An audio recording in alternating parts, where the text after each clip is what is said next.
Hello, my name is Elizabeth Mishoe and I'm a nurse practitioner student at Auburn University, and today I'm going to be showing you how to do 5 simple interrupted sutures. I'm going to go over the tools that we're going to use in order to do this. Obviously we're going to use sutures, but we're also going to use a tool called a needle driver. This attaches to the needle and it allows you to drive in the needle to the skin. These are forceps. They allow you to stabilize the skin in order to assure that you get the needle into the appropriate depth of the patient's skin. And then these are your everyday handy tool scissors that allow you to trim the length of the suture to the appropriate length so that they're not sticking up and irritating your patient. When your patient comes in, you want to be sure that the simple interrupted suture is the appropriate suture for that type of wound. These are simple wounds that are caused lacerations. You might see these in an urgent or primary care type setting. Sometimes the ER, just depends on your patient and what they're comfortable coming into you for. When you see the wound, you want to make sure that you debride it. Make sure that there's nothing left in there, like foreign bodies that could have gotten in there during the cause of the wound. And then you want to be sure to clean it properly. You're going to also apply or inject, an anesthetic in order to provide proper pain control for your patient. Make sure that they are comfortable enough to allow you to drive a needle in through their skin. And then you're going to set up your sterile field, change your gloves, of course, get sterile, and then complete your process. I'm going to flip you over to the view of my skin dummy, and we're going to throw in 5 simple interrupted sutures. All right, now for the sutures. You're going to grab your needle about 2/3 of the way up, and you're going to hold your needle driver not with your fingers in it, but like this, so you can tilt like you're supposed to. Now you can use the little skin grabbers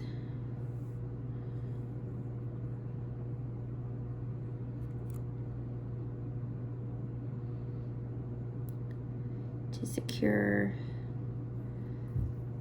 the patient's skin. Pull up. Be sure to leave a tail. You're going to lay your needle down in your sterile field. Then you're going to wrap twice around your needle driver, holding perpendicular to the skin twice.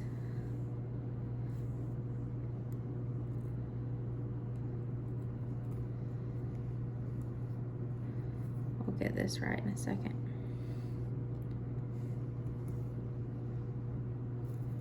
Being sure to pull tight enough. Once you get this first one in, it'll hold. Then for the next one, you're not going to double. You're going to do about 4 to 5 throws, pulling opposite sides each way.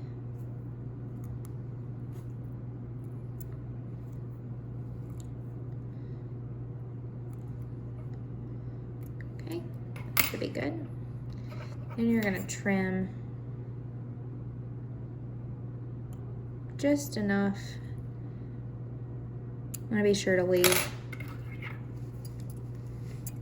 enough of a tail for whoever is removing these. I'm going to pull them to one side. And then you're going to grab your needle driver. Again, holding 2/3 of the way up. And then I like to place them on either side to try and close up some of those gaps. Sometimes it's good to hold.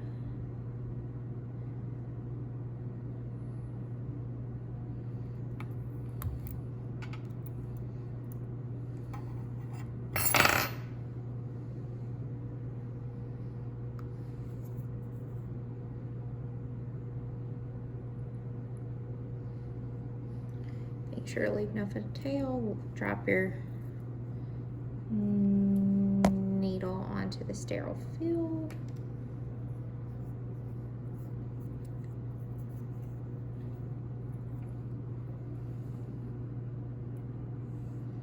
Again, double it up on your, I don't know why it keeps getting caught. Your needle driver, pull through the opposite sides.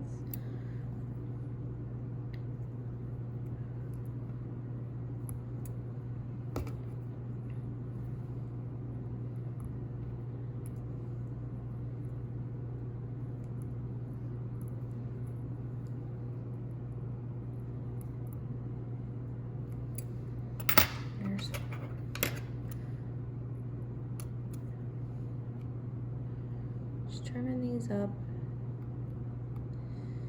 Like I said, you want to leave enough of a length so that whoever is removing these has enough to pull up from away from the skin like they're supposed to. All right, let's go for number 3.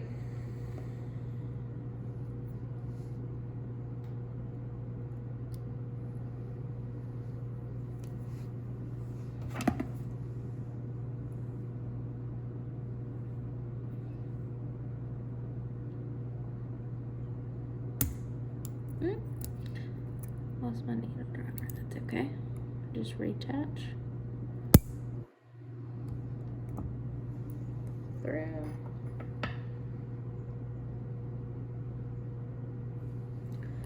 And then if you ever pull too much of your tail, you can always pull back.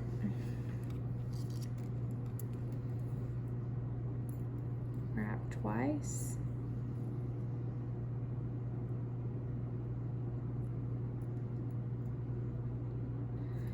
Pull tight, but not tight, too tight onto that skin.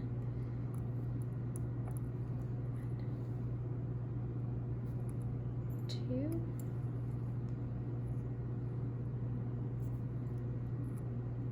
Great.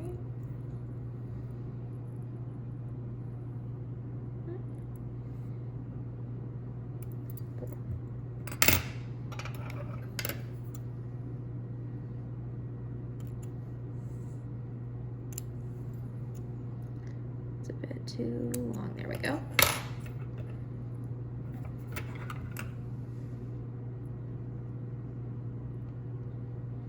Now, obviously, if this was a real wound, I would want to close up those edges as well, but I'm going to show you how to close up those ones in the center.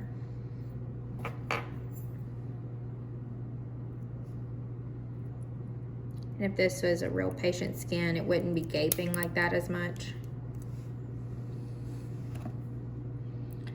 And then once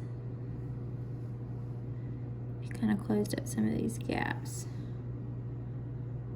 it's easier not to have to use the needle punchers.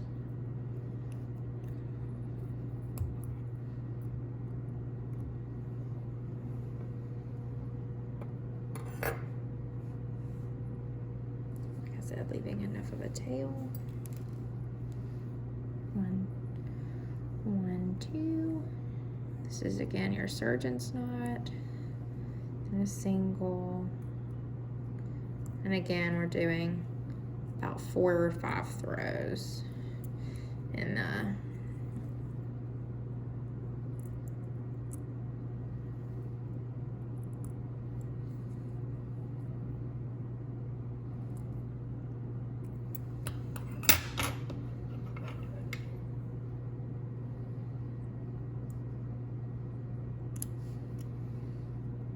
probably a bit too long. It's okay, you can trim it a bit more. Pulling to one side. See how that gap is closed now? All right, let's close up the other one. And like I said, if this were on a real patient, you would want to close up the gap on the end, but for the purposes of this video, I'm only doing 5 stitches. Move that little tail out of the way.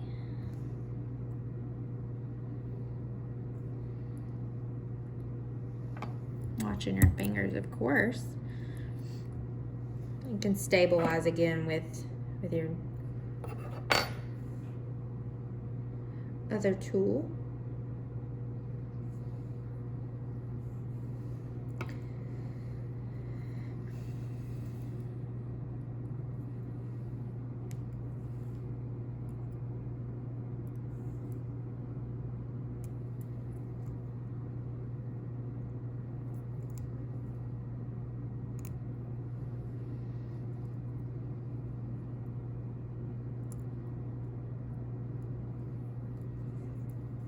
Again, you're always going to come back to the center and go perpendicular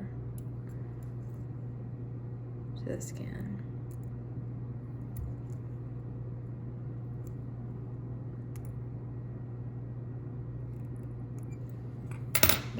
Okie dokie. It's nice and accommodated. Well-defined area. All right, you're gonna wanna tell your patient to clean this thing with soap and water daily. Watch out for signs of redness, pus, things such as that would lead you to believe that there's an infection going on. All right, guys. Again, this was a simple interrupted suture. Thank you so much for watching.